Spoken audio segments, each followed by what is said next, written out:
খুব কম সময়ে সহজ পদ্ধতিতে মাছের মাথা দিয়ে মুগ ডাল রান্না করে দেখাবো আপনাদের, আর খেতেও ভীষণ ভালো হয়।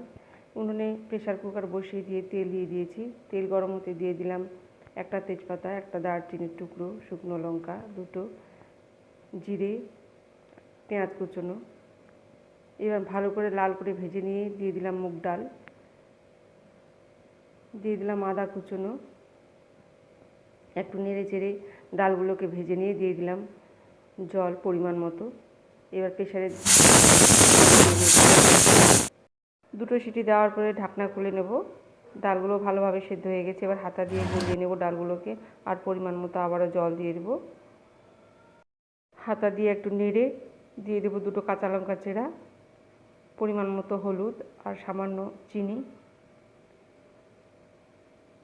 এবার একটু ভালো করে ফুটিয়ে নিয়ে দিয়ে দেবো মাছের মাথাগুলো আর পরিমাণ মতো লবণ। আরও 2 থেকে 3